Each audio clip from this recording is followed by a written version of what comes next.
Are you thinking of selling your private practice, maybe now or somewhere down the road in the future? Here's the thing, what makes your practice valuable to you isn't always what makes your practice valuable to a buyer. If you want to sell for top dollar, you need to look at your practice through the eyes of the buyer. In this video, we're doing a walkthrough through the buyer's perspective. I'm going to show you exactly what to look for, what red flags are, and how to position your practice to sell faster and for more money. So number one, first impressions matter. When a buyer looks at your practice, they're going to make a snap judgment, just like patients do when they walk into your practice. Before they even get to the financials, they're looking at three things at a glance. Number one, curb appeal. Is your branding professional? Is your website modern and functional? Are your online reviews strong and recent? A poor first impression here can instantly drop your value to a buyer. Next, organization and systems. Buyers want to see order. Is your practice clean, both physically and operationally? Are your systems documented? Is your team running smoothly?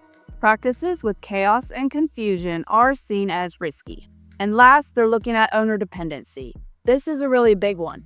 If you, the owner, are the whole engine, that's a big red flag. Buyers are scanning to see how involved you are, involved in the everyday details, and they're wondering, can this place run without you? The more turnkey it is, the more valuable. Remember, buyers want a system, not a personality. Now let's talk about how to fix these first impression issues so that buyers see value the moment they walk into your practice. First, update your online presence. Your website should look clean, modern, and clearly state what it is that you do. Think of it as your digital front door. It needs to live open for business. Next, boost your Google reviews. Ask happy patients to leave you reviews. A recent string of 5-star reviews instantly build buyer confidence. It shows patient satisfaction and continued demand. Next, document your systems and processes. Have your SOPs or your standard operating procedures in place, your billing, scheduling, and patient communication. A buyer loves to see a practice that's running smoothly without reinventing the wheel. Next, start delegating. Begin pulling yourself out of the day-to-day operations where you can. The more your team can handle without you, the more attractive your practice is to a buyer. Number two, growth and revenue trends. They're looking at, is this practice growing? Why does this matter? Buyers want proof that the practice is healthy and on an upward path. Flat or declining numbers make buyers nervous unless there's a clear explanation for it. Their buyers are going to want anywhere from 12 to 24 months of revenue trends. Remember, an upward trend equals confidence and is more premium. They're going to want to see an increase in new patients and retainability. They're going to want to see a payer mix and billing stability. And they're going to look at seasonal fluctuations. And they're going to see if they're normal or just concerning. So how do you fix this? Well, first, clean up and simplify your financial reports. You need to show your monthly revenue, your new patient trends, and your overhead trends in a way that's super easy to understand. Also, you want to stabilize your key team members. Okay, number three, risk exposure. So this is like, what scares me off? And why does this matter? Buyers are looking for landmines. If it feels like too much risk, they're going to walk, or they might use it to negotiate the price down.